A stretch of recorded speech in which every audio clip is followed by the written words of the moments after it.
Victor and Roy Wooten, welcome back to Australian Musician. All right. Oh, thanks for having us, Greg. Thanks. Yeah, Very happy thank to you. be here. You'll Hmm.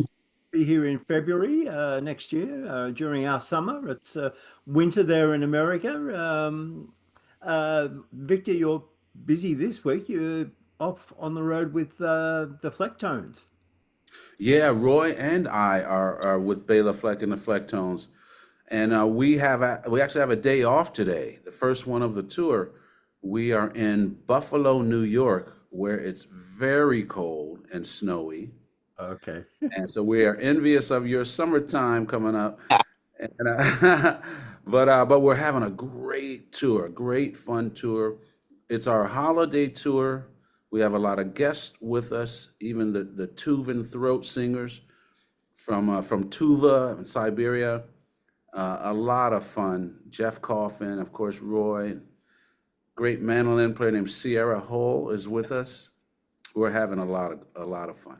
Fantastic. Yeah. You guys just re-released a remastered version of Jingle All the Way, the Christmas album as well. Is Christmas Day an important day for the Wootens? Oh yeah, it was probably I don't, at least one of the two biggest holidays when we were growing up, and probably still is. That and Thanksgiving, big family gatherings, and even when we all moved away, it got to the place we were all five boys in Nashville, Tennessee. So our mom would come to Nashville for Christmas sometimes instead of us having to go back to Virginia. So it's always been a big season, November and December. Yeah. Yeah, that question brought back a memory of us growing up as kids, and every Christmas season, Santa would bring us better instruments, Oh, a little bit better. As we got better, Santa would bring better instruments. So it was always kind of a fun situation like that yeah. growing. Santa's been very good to you. Oh yeah. Absolutely. Absolutely. Um, Perhaps a Christmas gift thought for people in Australia might be a ticket to a Wooten Brothers concert. Yeah. I hope so. I wish we could give them to everybody. Um, I'm biased, but since I'm the little brother and I'm always surrounded by my big brothers, I feel comfortable saying it's a show and an experience not to be missed. You'll get a lot. It's not just a funky show. It's not just a jazzy show. It's all over the map. But every part of it, I think, will make you happy, and a lot of it will even make you think. Yeah. Uh, But I think it's worth it. when you guys were kids and gathering around the Christmas tree, maybe you probably didn't expect that decades down the line you'd be traveling the world playing your music. Or what has travel taught you? Roy? That's a that's an interesting question because we just did an interview and I was saying how we got good really fast. And when Victor was 5, we were already touring with Curtis Mayfield, opening for his Superfly tour.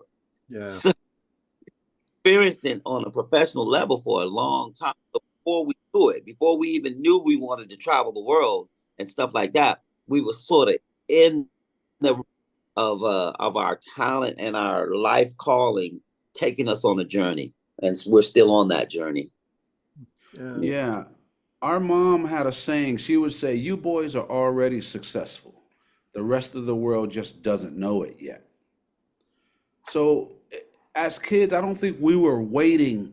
Oh, one day we're going to be good. One day we're going to tour the world. If we toured California, that was good. We were just bringing it wherever we were. Then we moved to Virginia and we're touring the East Coast, you know. But even if we were playing at home, we played as if it was the last time we were going to play. It was always on. So I don't remember, at least in my mind, a whole lot of thinking like one day. No, we're here today. Let's do it today. And as our mom would also say, if you treat life right, life will treat you right. Yeah. And so what we did was we took care of the moment, and not everything went our way, But I think even when it didn't go our way, it made us better. And Yeah. you know, just say we're glad that we're bringing it. It's our lives. Uh, Life is bringing us your way back to Australia, so that's a good thing. I'm happy about that. So, what's your goal every time you take to the stage? Man. This reminds me, just as Vic's thinking of his answers, echoing what Victor just said. I mean, we were in situations where we were working on our record in New York, the Wooten brothers, and then for some things kind of fell apart business wise, and we ended up coming back home, ended up working at Busch Gardens, a theme park. But wherever you're playing, if you bring your whole thing to it, it just transforms the moment. And to me, it's like whatever the magic is of the art form that we're engaged in, no matter what stage we're on, we're making it something special that for the audience, whether they know it or not, they're receiving a gift. So I'm just saying, when I was playing at Busch Gardens, well, what's going to happen in a theme park? Well, I'm in a German Oompa band, and this band is playing like it's a concert hall. And I'm going, wait a minute, who's the leader of this thing? I'm sitting next to a tuba player, and that tuba player is Tom Wilkins, who's a major conductor now, who has conducted Vic's bass concerto 2 or 3 times now. So you see what I'm saying? So life is sending you on these journeys, and you bring yourself to that moment's going to transform you and be able to transform the situation. If you don't judge it, just bring yourself Right. to it, you know? Yeah, Yeah. that's the main thing. If for me, if I'm focused somewhere else while I'm here, I can't bring my whole self here. So if you ask any musician, when's your last gig going to be? When's your last show going to be? The answer has to be, I don't know. So since we don't know, let's play everyone as if it's the only one, because it is. The previous ones, no matter how big or small they were, they're just warm-ups for the one today. So, I don't know if our parents ever said it that way, but I do know that we brought it and we bring it every show as if it's the only one, because it is. So I still think of it that way. I will just end it with this. I'm not doing this show in preparation or with my mind on another show. This is the only one. So that's where my thought process is. It's in the experience of tonight for us and the audience. Uh, Yeah. Yeah. And I feel like with that energy of feeling people bringing their thing to it, it's like a butterfly effect where people get affected. And just me listening to Victor say the word bring it. We played with Carter Beauford and the Dave Matthews Band, and Carter Beauford kept using that word. The first time he came to our garage, all the musicians would come to our garage in Virginia, right? And they're musicians that James Genius playing with Herbie Hancock, Carter Beauford playing with the Dave Matthews Band, Steve Wilson playing all around the world, right? But Carter kept using this word. He said, man, y'all brothers was bringing it. And he said, man, I wasn't bringing it, man. I was just playing. But after I saw y'all, I had to up my game. See what I'm saying? So there's that butterfly effect. I think when people see people enjoying themselves, we're family playing together, and we're sharing our garage energy with the audience when we get there. So we look forward to coming to Australia, and we create a butterfly effect between ourselves, the audience, and our music. So I just heard Vic say bring it out, and that's what it made me think of. yeah. Right? So to bring it to Australia. What do you guys like to do in the minutes before going on stage? Do you have any rituals? There are no real rituals except that, and I think every band is different. I got to tour with Corey Wong, and he had a thing that he liked to do. He would say a few things that I thought was really, really good. But Béla, sometimes we'll get together, put our hands in, and you know, sometimes we don't. Yeah, I remember last night. I was sitting in the dressing room, and one of our crew guys came up and said, "Okay, everybody's side stage," and I was alone waiting for a time, and I was late, so I ran down to the side of the stage. You know. So, but I don't think. Well, to speak for myself, I have no ritual. I don't have a ritual. Um, but sometimes if I'm cold, I'll exercise. I won't just warm up my hands. I'll exercise my whole body because I don't want just my hands warm. I want my whole body warm. So I'll do that. But a lot of the times also I'll just take a look at the audience. I'll take a look at the room and I see these people paid for it, they're ready, and we get to give them something. It's like we get to give gifts every night. That's exciting. Yeah. Hmm. Tell me about reading a room. How do you go about lifting a room if you're feeling it's a bit quiet, or bringing it down if you feel they're with you? What tricks have you learned?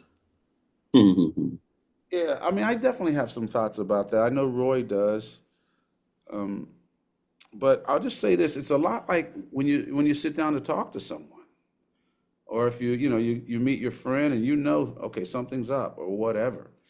But some of the things that we've learned, if it's a sitting down theater type audience, they were going to respond usually a little bit more politely. If it's a standing up audience, they're going to talk more, especially if they're serving alcohol. They're going to talk more, and neither one's better or worse than the other.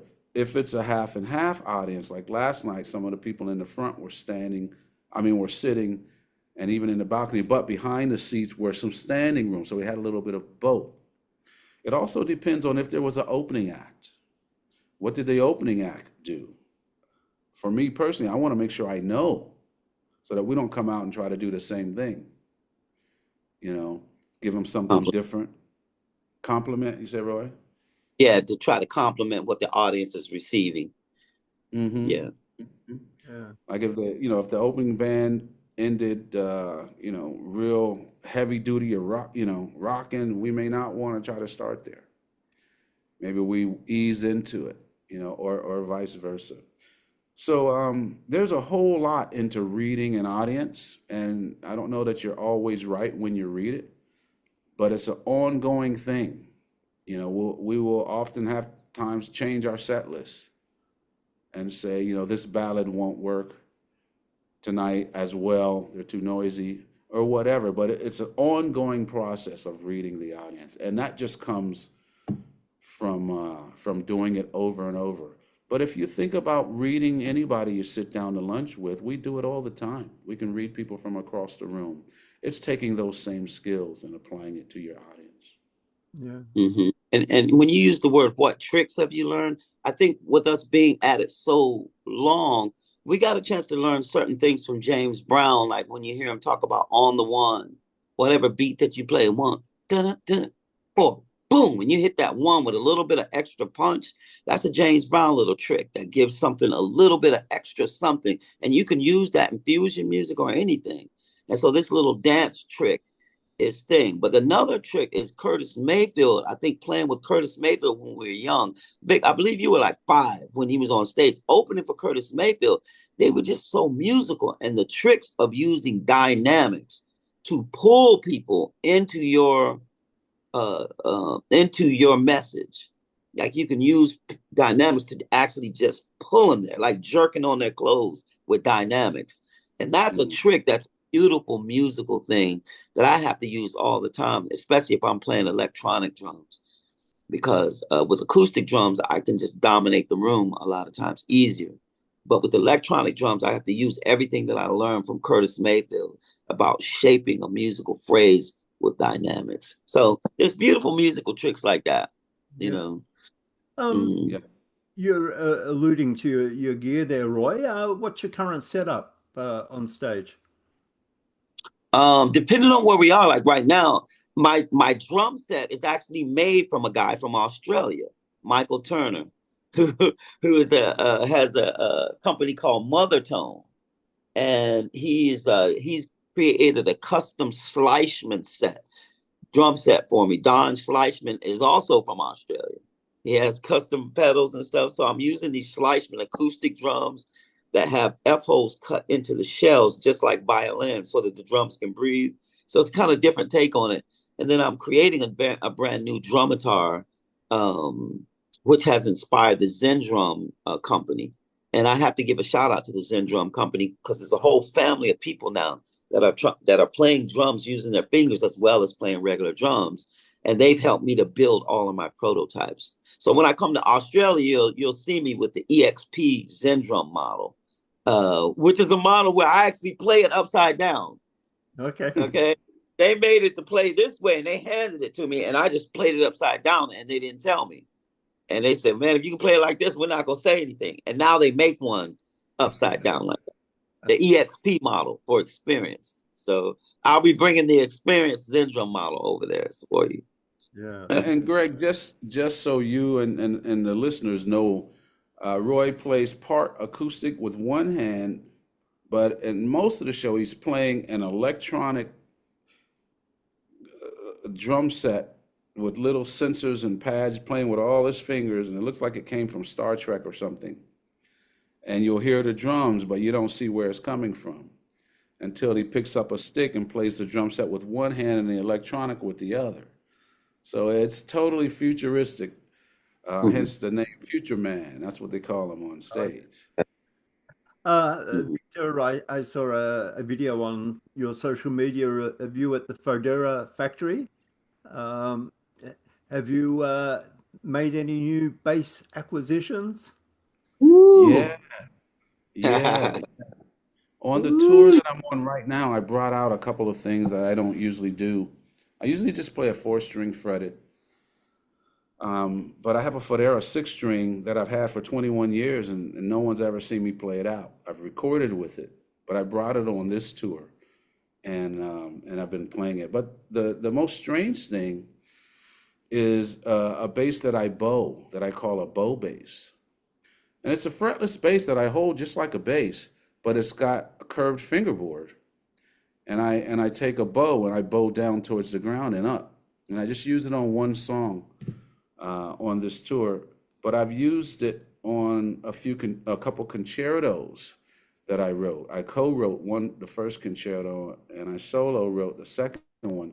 And I play some of the bow bass in that.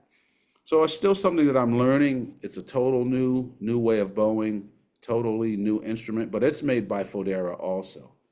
So luckily for me, they've always been, whenever I had an idea, they'd go along with it and build it for me. And the bow bass is just the most recent one. Yeah. Nice. I see you've also been working with some Rodenberg gear. Yeah. Roddenberry, I met I found out about him. I didn't actually meet him, but a few years ago, probably 12 to 15 years ago, I was touring with Stanley Clarke and Marcus Miller. And we were in Germany, and some guy came over with this pedal made by a guy named Roddenberry. And all three of us just fell in love with it, Stanley and Marcus. So I think all three of us are still using it. And I just saw him I saw Roddenberry in Germany recently with the brothers were over there. And he gave us some more pedals, some newer versions of what he was working on. So I have that with me at the current moment also. Yeah. Just listening to you guys the last couple of minutes. I mean, you're known for your great funk and R&B and soul and just fantastic players on stage, but you've never been afraid to go into the technological world. Not at all. No, technology is a wonderful thing depending on how it's used. And the thing about the brothers is the brothers will use technology, but we won't allow the technology to make the music for us. So when you see Roy's drums, when he puts that instrument down, it doesn't make a sound. You know, he's playing that thing. Every sound you hear is because of him. You know, he's really playing it. And so when you have technology that way, and I was speaking for Roy for a moment, but I heard Roy say one time a long time ago, with this drumatar, he can finally walk away from his speakers and hear his drum from a distance, where drummers could never do that in the past. I can plug my bass in, walk away from my amp and hear what the audience hears. A drummer's never been able to do that. And now with technology, Roy can walk away and hear what it sounds like and then make adjustments if he needs to. But technology is a beautiful thing used the right way. Yeah. Imagination. Yeah. Yeah. I always technology is waiting for the artist's imagination to show us what to do with it.